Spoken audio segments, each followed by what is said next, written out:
Ontario's government laid out its plan to balance the books within 5 years in last month's budget, but the province's independent financial watchdog says for the Ford government to hit its target, it will have to make even deeper cuts.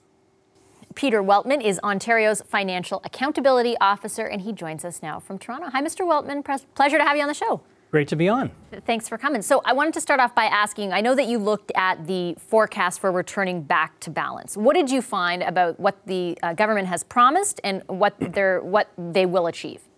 Well, what we've seen is that they certainly have a plan.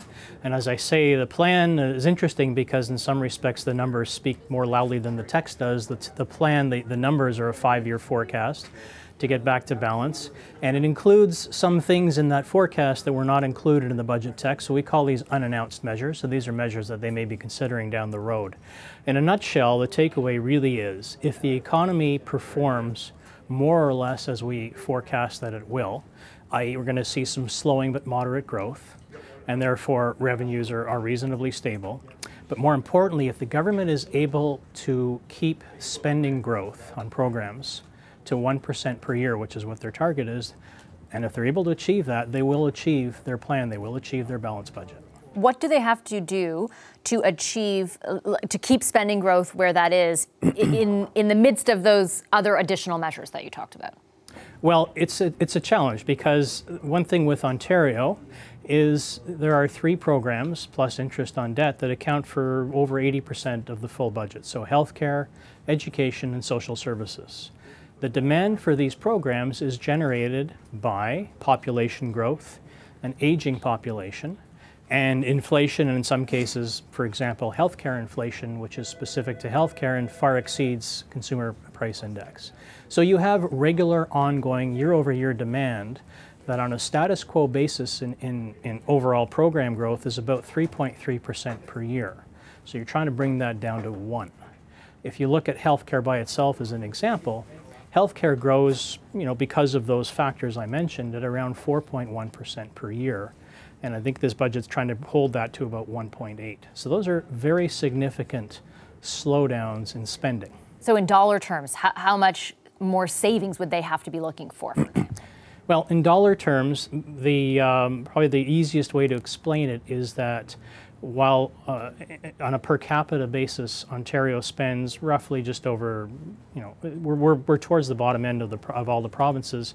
In 5 years from now, we're going to have to hold savings. We're going to have to bring it down to $9,300 per person from about $11,000 per person over the 5-year period, times the 10 or 13 million people in Ontario. So it's a significant, it's billions and billions of dollars worth of costs that have to be taken out of the system or spending that has to be, slowed down to that effect. And I know it's probably not the easiest the easiest question to answer, but obviously there's a debate right now about whether that money comes from quote-unquote efficiencies or if it comes from program spending. Well, what do you think?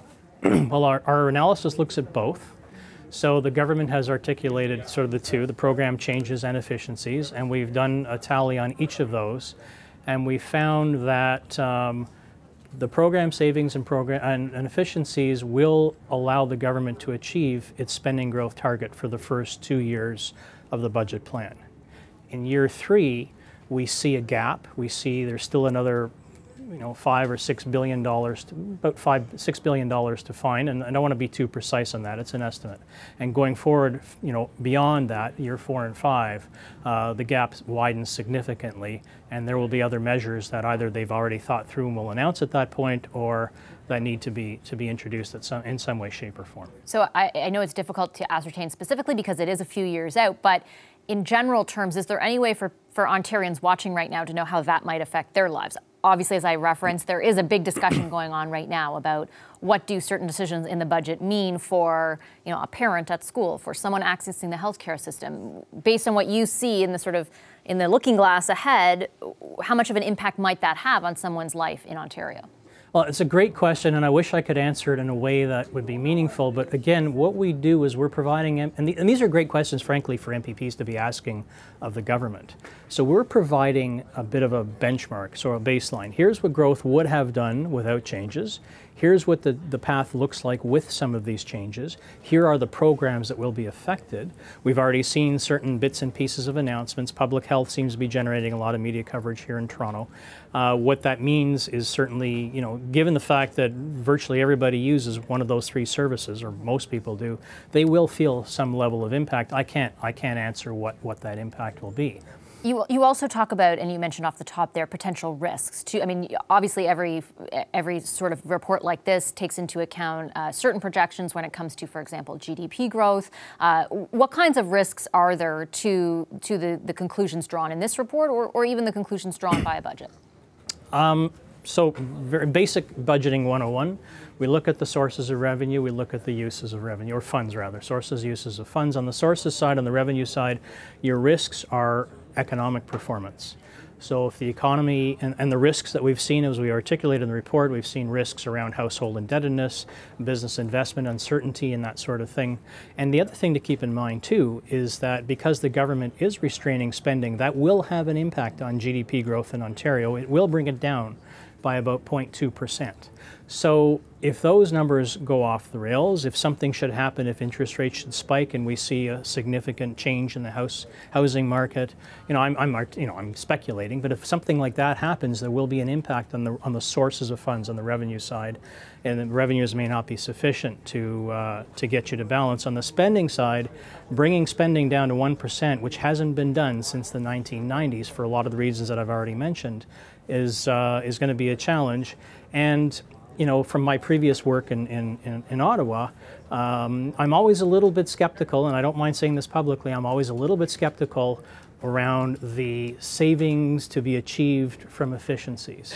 So I think there are probably significant opportunities, but they are very difficult to get to. They require a lot of work and a lot of political will, and that we'll just have to wait and see how that materializes. What drives that skepticism? Just your experience or? My experience, and that's largely what it's based on, is having waded through a lot of these different measures in time, and they often are harder to do, take longer to enact, and cost more money up front to put it away. I think the Phoenix payroll, you know, system speaks for itself in Ottawa. That's a classic example of an efficiency project that, you know, turned out to be not so efficient.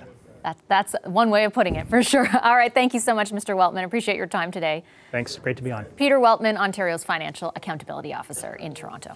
Hi, I'm Vashi Capellos, host of Power in Politics. See more of our show by subscribing to the CBC News channel or click the link for another video. Thanks for watching.